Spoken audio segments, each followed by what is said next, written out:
Hello viewers, আজ শুরু করব ক্লাস 11-এর সেকেন্ড সেমিস্টারের অটোমোবাইল সাবজেক্টের ইউনিট 1-এর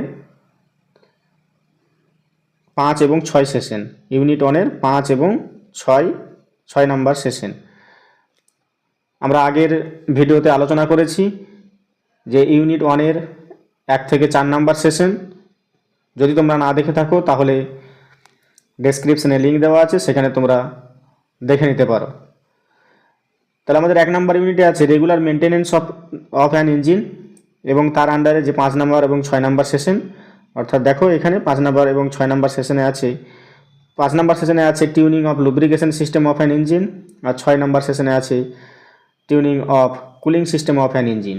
আমরা এই দুটো সেশন থেকে আজকে কী ধরনের প্রশ্ন তোমাদের সেকেন্ড সেমিস্টারে আসতে পারে সেই সব বিষয়ে আলোচনা করব।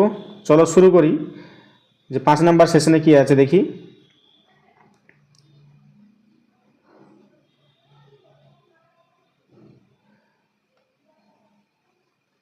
দেখো 5 number session regular maintenance of an engine, অর্থাৎ নিয়মিত ইঞ্জিনের নিয়মিত রক্ষণাবেক্ষণ, তার আন্ডারে যে 5 number session tuning of lubrication system of an engine, অর্থাৎ ইঞ্জিনের লুব্রিকেশন সিস্টেমের টিউনিং। আমরা টিউনিং কি আমরা প্রথম সেশনে আলোচনা করেছি। টিউনিং বলতে কি বোঝো, এগুলো সব আলোচনা করা হয়েছে। আমরা দেখব 5 নাম্বার সেশন থেকে প্রথম প্রশ্ন এমসিকিউ। দেখো প্রথম প্রশ্ন হচ্ছে যে ইঞ্জিন লুব্রিকেশন সিস্টেমের কাজ করে ড্যাশের উপর। অপশনগুলো দেখো, চাপযুক্ত লুব্রিকেশন সিস্টেম, সংকুচিত বায়ু সিস্টেম, আর মিশ্র হাইড্রোলিক সিস্টেম, উপরের কোনোটিই নয়। তাহলে 1 নম্বরের সঠিক উত্তর হবে যে অপশন এ, চাপযুক্ত লুব্রিকেশন সিস্টেম। তাহলে 1 নম্বরের প্রশ্নটা ছিল যে ইঞ্জিন লুব্রিকেশন সিস্টেম কাজ করে চাপযুক্ত লুব্রিকেশন সিস্টেমের উপর। 2 নম্বরের প্রশ্ন, ইঞ্জিন লুব্রিকেশন সিস্টেমে অয়েল ফিল্টার ও অয়েল স্ট্রেনারের কাজগুলো কি কি দেওয়া আছে দেখো। যে চলমান লুব্রিকেটিং তেলকে ছেঁকে পরিষ্কার করা, না চলমান জ্বালানিকে ছেঁকে পরিষ্কার করা, বায়ু জ্বালানি মিশ্রণকে ছেঁকে পরিষ্কার করা, উপরের কোনোটি নাই। তাহলে এর সঠিক উত্তর হবে অপশন এ, অর্থাৎ চলমান লুব্রিকেটিং তেলকে ছেঁকে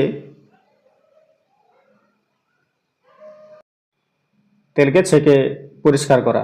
এরপরে দেখব 3 নম্বরের প্রশ্ন,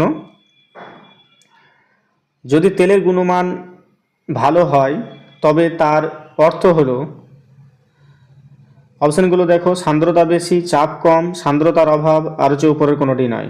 তাহলে 3-এর সঠিক উত্তর হবে অপশন ডি, উপরের কোনোটিই নয়। 4 নম্বরের প্রশ্ন, ইঞ্জিন লুব্রিকেশন সিস্টেমের প্রধান কাজ কি? ইঞ্জিন ঠান্ডা রাখা, না ঘর্ষণ কমানো, না জ্বালানি সরবরাহ করা, না বিদ্যুৎ উৎপাদন করা? তাহলে সঠিক উত্তর হবে অপশন বি, ঘর্ষণ কমানো।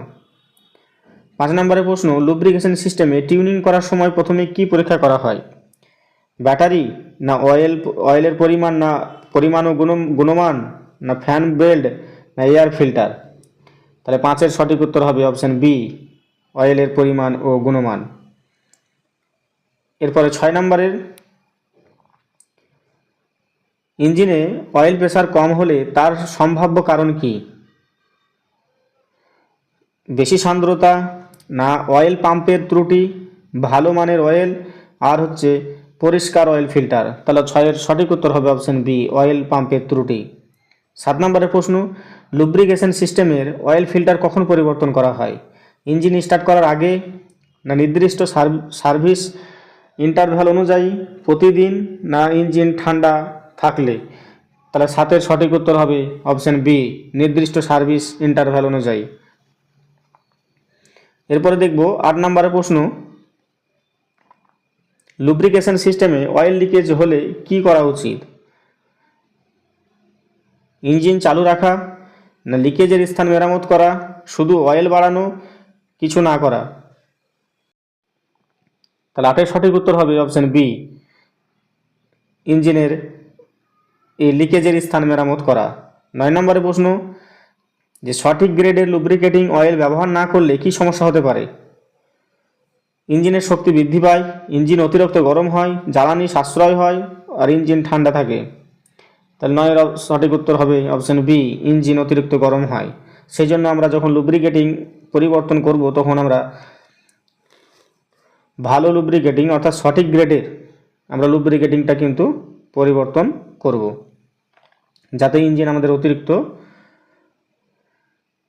গরম না হয়। এরপরে 10 নম্বরের প্রশ্ন যে লুব্রিকেশন সিস্টেমের টিউনিংয়ের সময় কোন যন্ত্রটি দিয়ে অয়েল প্রেসার করা হয়, পরীক্ষা করা হয়? Thermometer, pressure gauge, voltmeter, tachometer. তো 10 এর সঠিক উত্তর হবে অপশন বি, প্রেসার গেজ। এবার দেখব এক কথায় উত্তর, একটি বাক্যে উত্তর।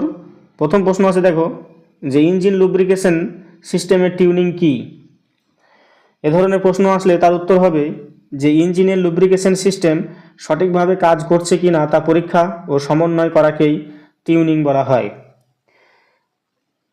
তারপরের প্রশ্ন, লুব্রিকেশন সিস্টেম টিউনিং কেন প্রয়োজন? ইঞ্জিনের ঘর্ষণ কমিয়ে আয়ু বৃদ্ধি করার জন্য লুব্রিকেশন সিস্টেম টিউনিং প্রয়োজন। এরপরে টিউনিংয়ের সময় প্রথমে কি পরীক্ষা করা হয়? টিউনিংয়ের সময় প্রথমে ইঞ্জিন অয়েলের পরিমাণ পরীক্ষা করা হয়। এরপরে অয়েল প্রেসার কেন পরীক্ষা করা হয়? ইঞ্জিনের পর্যাপ্ত লুব্রিকেশন নিশ্চিত করার জন্য অয়েল প্রেসার পরীক্ষা করা হয়। এরপরে অয়েল ফিল্টারের কাজ কি? অয়েল ফিল্টার লুব্রিকেটিং অয়েল থেকে ময়লা ও অশুদ্ধতা আলাদা করে। এরপরে অয়েল লিকেজ হলে কি সমস্যা হয়? অয়েল লিকেজ হলে ইঞ্জিনের লুব্রিকেশনের ঘাটতি দেখা দেয়। এরপরের প্রশ্ন যে ভুল গ্রেডের অয়েল ব্যবহার করলে কি হয়?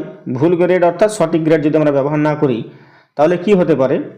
ভুল গ্রেডের অয়েল ব্যবহার করলে ইঞ্জিন অতিরিক্ত গরম হয়ে যেতে পারে। এরপরের প্রশ্ন যে লুব্রিকেশন সিস্টেমের অয়েল স্টেনারের ভূমিকা কি?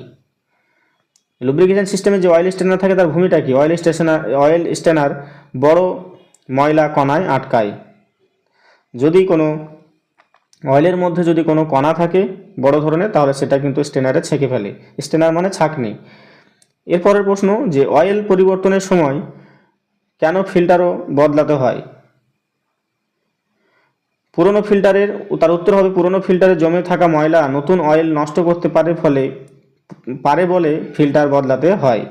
এরপরের প্রশ্ন সঠিক লুব্রিকেশন না হলে ইঞ্জিনে কি প্রভাব পড়ে? সঠিক লুব্রিকেশন না হলে ইঞ্জিনের যন্ত্রাংশ দ্রুত ক্ষয়প্রাপ্ত হয়। এরপরে নিম্নলিখিত প্রশ্নের উত্তর, যদি তোমাদের 2 নম্বর বা 3 নম্বরের প্রশ্ন আসে তাহলে তার উত্তর কীরকম হবে দেখো। প্রথম আছে ইঞ্জিন লুব্রিকেশন কেন প্রয়োজন? তাহলে তার সঠিক উত্তর হবে যে ইঞ্জিনের চলমান যন্ত্রাংশগুলোর মধ্যে ঘর্ষণ কমানো, ক্ষয় রোধ করা, অতিরিক্ত চাপ কমানো এবং ইঞ্জিনের আয়ু বৃদ্ধি করার জন্য ইঞ্জিন লুব্রিকেশন প্রয়োজন। 2 নম্বর প্রশ্ন, লুব্রিকেশন সিস্টেমের পরীক্ষা করার সময় কোন কোন ধাপ অনুসরণ করা উচিত? তাই লুব্রিকেশন সিস্টেমের পরীক্ষা করার সময় নিম্নলিখিত ধাপগুলো অনুসরণ করা উচিত। 1 নম্বর যে ইঞ্জিন বন্ধ করে অয়েলের পরিমাণ পরীক্ষা করা। 2 নম্বর যে অয়েলের রং ও গুণমান পরীক্ষা করা। 3 অয়েলের লিকেজ আছে কিনা পরীক্ষা করা। 4 হচ্ছে অয়েল ফিল্টার ও অয়েল স্টেনার পরীক্ষা করা। 5 হচ্ছে অয়েল প্রেসার গেজের রিডিং পরীক্ষা করা। এরপরে 3 নম্বর প্রশ্ন আছে যে লুব্রিকেশন সিস্টেমে লিকেজ কেন ঘটে? লুব্রিকেশন সিস্টেমে লিকেজ কেন ঘটে? তার উত্তর হবে লুব্রিকেশন সিস্টেমে লিকেজ ঘটে গ্যাসকেট বা সিল ক্ষতিগ্রস্ত হলে, অয়েল পাইপ ঢিলা হলে, অতিরিক্ত চাপ সৃষ্টি হলে অথবা দীর্ঘদিন ব্যবহারের ফলে যন্ত্রাংশ ক্ষয়প্রাপ্ত হলে। এরপরে দেখব আমরা 6 নম্বর সেশন। 5 নম্বর সেশনে আমরা এমসিকিউ, একটি বাক্য উত্তর এবং ডেসক্রিপটিভ প্রশ্ন আমরা আলোচনা করলাম। আশা করি তোমাদের এই ধরনের প্রশ্নই সেকেন্ড সেমিস্টারে আসবে। যদি এই প্রশ্নগুলো ভালো লেগে থাকে তাহলে তোমরা চ্যানেলটিকে সাবস্ক্রাইব করবে, বেশি বেশি শেয়ার করবে, লাইক করবে এবং সমস্যা হলে কমেন্টে জানাবে। চলো শুরু করব সেশন 6। সেশন 6-এ কি আছে? 6 নম্বর সেশনে tuning of cooling system of an engine, অর্থাৎ ইঞ্জিনের কুলিং সিস্টেমের টিউনিং। তাহলে এখান থেকে প্রথমে আমরা দেখব বহু নির্বাচনী প্রশ্ন অর্থাৎ এমসিকিউ, তারপরে আমরা দেখব একটি বাক্য উত্তর, তারপরে দেখব নিম্নলিখিত প্রশ্নের উত্তর। তাহলে প্রথম প্রশ্ন এখান থেকে এমসিকিউ আছে যে একটি গাড়ির কুলিং সিস্টেম ইঞ্জিনকে কোনটি থেকে রক্ষা করে? অতিরিক্ত গরম হওয়া, না এখানে জল গরম হওয়া, না উপচে পড়া, না উপরের কোনোটিই নয়। তাহলে 1 নম্বরের সঠিক উত্তর হবে অপশন এ। তাহলে সঠিক উত্তর হলো অপশন এ হচ্ছে অতিরিক্ত গরম হওয়া, ওভারহিটিং থেকে রক্ষা করে কুলিং সিস্টেম। 2 নম্বর প্রশ্ন, নিচের কোনটি কুলিং সিস্টেমের অংশ নয়? Water jacket, water pump, radiator cap, axle কোনটা নয়? তাহলে অপশন ডি হবে সঠিক উত্তর, অ্যাক্সেল হচ্ছে কুলিং সিস্টেমের অংশ নয়। এরপরে 3 নম্বরের প্রশ্ন, কুলিং ফ্যান বেল্টের সঠিক টেনশন বা ঢিলা পরিমাপ কত হওয়া উচিত? 6 থেকে 7 মিলিমিটার ডিফ্লেকশন, 7 থেকে 10 মিলিমিটার ডিফ্লেকশন, 10 থেকে 60 মিলিমিটার ডিফ্লেকশন, উপরের সবগুলোই। তাহলে 3-এর সঠিক উত্তর হচ্ছে অপশন বি, 7 থেকে 10 মিলিমিটার ডিফ্লেকশন। এরপরে 4 নম্বরের প্রশ্ন যে কুলিং সিস্টেম টিউনিং এর প্রথম ধাপ কোনটি? কুলিং সিস্টেম টিউনিং এর প্রথম ধাপ, অপশনগুলো দেখো। প্রথম অপশন আছে রেডিয়েটর পরিষ্কার করা, কুল্যান্ট লেভেল পরীক্ষা করা, ফ্যান বেল্ট বদলানো, থার্মোস্ট্যাট খুলে ফেলা। তাহলে 4-এর সঠিক উত্তর হবে অপশন বি, কুল্যান্ট লেভেল পরীক্ষা করা। 5 নম্বরের যে কুলিং সিস্টেমের কুল্যান্ট কম হলে কি সমস্যা হয়? ইঞ্জিন ঠান্ডা থাকে, ইঞ্জিন অতিরিক্ত গরম হয়, জ্বালানি কম লাগে, ইঞ্জিন বন্ধ হয়ে যায় না। তাহলে 5-এর সঠিক উত্তর হবে অপশন বি, ইঞ্জিন অতিরিক্ত গরম হয়। এরপরে 6 নম্বরের থার্মোস্ট্যাট ভালভের কাজ কি?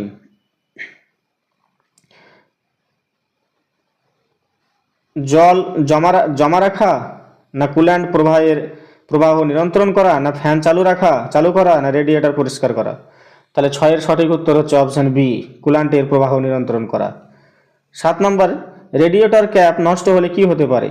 কুল্যান্ট চাপ বজায় থাকে, কুল্যান্ট লিকেজ হয়, ইঞ্জিন বেশি শক্তি পায়, জ্বালানি সাশ্রয় হয়। তাহলে 7 নম্বরের সঠিক উত্তর হচ্ছে অপশন বি, কুল্যান্ট লিকেজ হয়। 8-এর হচ্ছে কুলিং ফ্যান ঠিকভাবে কাজ না করলে কি সমস্যা দেখা দেয়? ইঞ্জিন দ্রুত ঠান্ডা হয়, ইঞ্জিন অতিরিক্ত গরম হয়, ব্যাটারি চার্জ হয়, ইঞ্জিনের শব্দ কমে যায়। তাহলে 8-এর সঠিক উত্তর হচ্ছে অপশন বি, ইঞ্জিন অতিরিক্ত গরম হয়। এরপরে 9 নম্বরের প্রশ্ন যে কুলিং সিস্টেমের টিউনিংয়ের সময় কোনটি পরিষ্কার করা জরুরি? অপশন এ হচ্ছে এয়ার ফিল্টার, রেডিয়েটর ফিন, স্পার্ক প্লাগ আর ফুয়েল ট্যাঙ্ক। তাহলে 9-এর সঠিক উত্তর হবে অপশন বি, রেডিয়েটর ফিন। 10 নম্বর হচ্ছে ওয়াটার পাম্প নষ্ট হলে কি হয়? কুল্যান্ট সঠিকভাবে সঞ্চালিত হয়, ইঞ্জিন অতিরিক্ত গরম হয়, কুল্যান্ট বেশি ঠান্ডা হয়, ফ্যান বেল্ট ঢিলা হয় না। তাহলে 10-এর সঠিক উত্তর হবে অপশন বি, ইঞ্জিন অতিরিক্ত গরম হয় ওয়াটার পাম্প নষ্ট হলে। এরপরে দেখবো একটি বাক্যে উত্তর। প্রথম প্রশ্ন দেখো, কুলিং সিস্টেমের টিউনিং মূল উদ্দেশ্য কি? তাহলে আমরা এর উত্তর বলবো যে ইঞ্জিনকে অতিরিক্ত গরম হওয়া থেকে রক্ষা করা। এরপরে 2 নম্বর প্রশ্ন, কুলিং সিস্টেমের টিউনিংয়ের সময় প্রথমে কি পরীক্ষা করা হয়? তাহলে রেডিয়েটরের জলের স্তর পরীক্ষা করা হয়। এরপরে 3 নম্বরের প্রশ্ন, রেডিয়েটরের কম কুল্যান্ট থাকলে কি সমস্যা হয়? তাহলে রেডিয়েটরের কম কুল্যান্ট যদি থাকে তাহলে কি সমস্যা হতে পারে? তাহলে হয় ইঞ্জিন অতিরিক্ত গরম হয়ে যায়। এরপর 4 নম্বরের প্রশ্ন, কুলিং ফ্যান ঠিকভাবে কাজ না করলে কি ঘটে? তাহলে রেডিয়েটর পর্যাপ্তভাবে ঠান্ডা হতে পারে না। এরপরে 5 নম্বরের প্রশ্ন যে ফ্যান বেল্ট ঢিলা হলে কি ধরনের সমস্যা দেখা দেয়? তাহলে ওয়াটার পাম্প সঠিকভাবে কাজ করতে পারে না। এরপরে 6 নম্বরের প্রশ্ন যে কুলিং সিস্টেম টিউনিংয়ের সময় রেডিয়েটর ক্যাপ কেন পরীক্ষা করা হয়? তাহলে সঠিক চাপ বজায় রাখার জন্য, ক্যাপ ঠিক আছে কি না তা জানার জন্য। এরপরে 7 নম্বরের প্রশ্ন, থার্মোস্ট্যাট ভালভ নষ্ট হলে কি হয়? তার উত্তর হবে কুল্যান্টের প্রবাহ সঠিকভাবে নিয়ন্ত্রণ হয় না।